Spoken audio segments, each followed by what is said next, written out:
barnoota ammas barnoota kanata hukaba kaayyoon oromoota.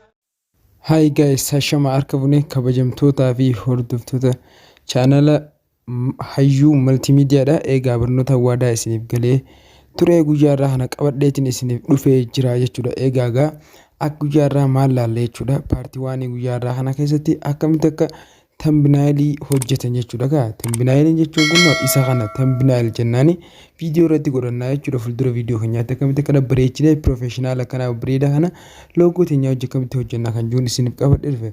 Egaa appiin an hojjedhuunis jechuudha.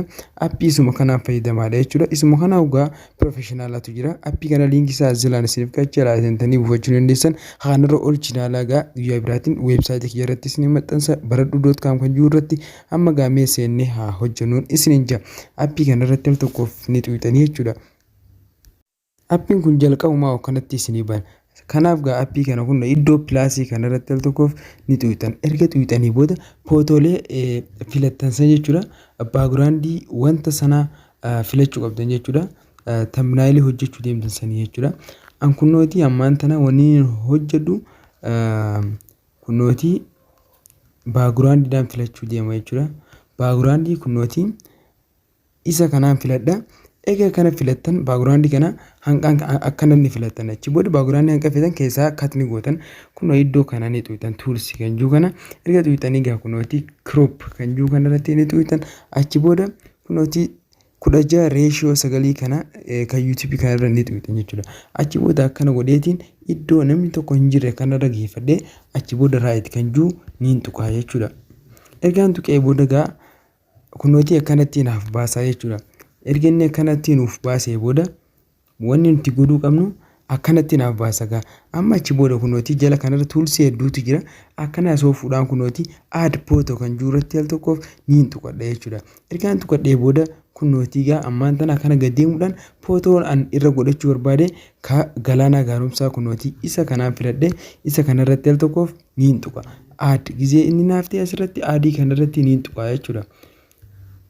Isa kanarratti al tokkoof ergaan tuqee booda akkanatti naaf baasa.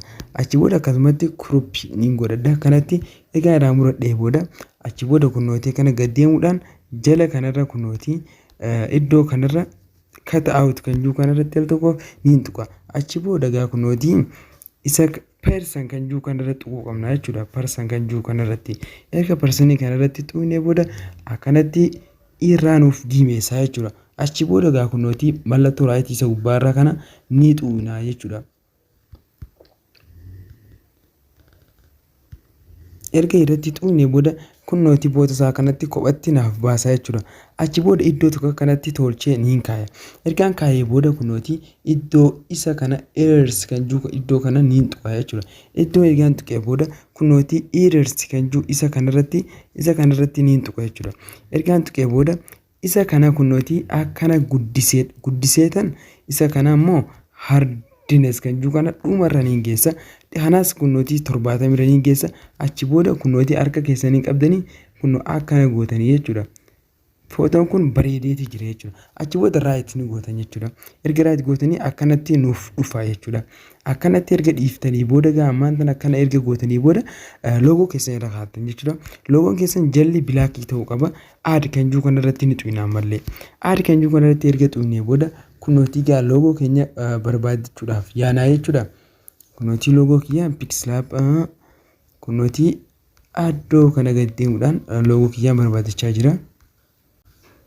Kunooti loogoo kiyya harkadheetiin jira jechuudha. Isa kanarra niin tuqa. Achi booda add gizee naan jeegama gubbaa irratti niin tuqa. Akkanatti naaf baasaa jechuudha loogoo kiyya. Erga inni akkana naaf baasee gaa kunooti gama jalaa kana akkanatti as oofuudhaan xiqqoo kanatti as oofuudhaan blend kan jiru kanarratti niin tuqaa jechuudha. Blend kanarratti ergaan tuqee booda screen kan jiru kanarraan tuqa jechuudha. Screen egaan tuqee kun kanatti irraa naaf badeeti jira. Harkaan gamaa fi gamana oofuu ni danda'a. Akkanatti qeessuudhaan gaa iddoo kanarra niin kaayaa jechuudha. Achi booda right godhuu qabna jechuudha. Right erga goonee booda kunooti akkanatti nuuf baasaa jechuudha. Erga inni akkana nuuf baasee booda kunoo iddoo daawunloodii kana iddoo kanarratti xuuneeti dhiifna. Close yennuu fide akkana keessaanii baanaa jechuudha. Achi booda dhufneeti Pixlab appii kanaatti buufachuu qabdanii jechuudha. Kana ida'uu kanaa pilaasii kanaatu tamnaalii bareedaa namaaf baasaa jechuudha. Loogoon silaa as keessaa daawunlood godhee kunooti mee isiniin garsiisa. Tan ichi keessaa daawunlood godhee ta'umaa hin qabne tanaa jechuudha. Achi booda mallattoo sheerii kana tuquudhaan gaa ammaan tana sheerii kana ergaan tuqee booda Piksilaabiitiin sheerichi godha jechuudha. Piksilaabiitiin kun sheer godha. Gamanumaan iddoo kana na fida jechuudha. Iddoo kana kun kan na fide irraa isiniin godha keessa seeneetiin jira jechuudha. Ergaan keessa seenee booda gaa ammaan tana waliin godhuu barbaadu loogoo kiyya irra godhadheetiin jira.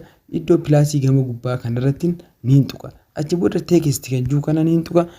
Iddoo kana amma niin barreessa jechuudha. Raasii diina jiyaa barreessume raasii diina godhee ergaan barreessee okkee niin jaani. Achi booda gaa iddoo kana tuquudhaan A kana qubee A kanarra niin tuqa. Achi booda kana asoofuudhaan kunnootii kalar kan jiru kana niin tuqa. Achi booda kunnootii adii kanarra niin tuqa jechuudha. Naaf addaati jira raayis niin godha.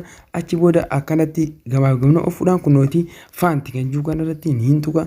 Iddoo akkana gaxoofuudhaan faantiilee garagaraa kunnootii ni jira. Raasii diina kan jiru faantii kanarratti niin barreeffadha jechuudha.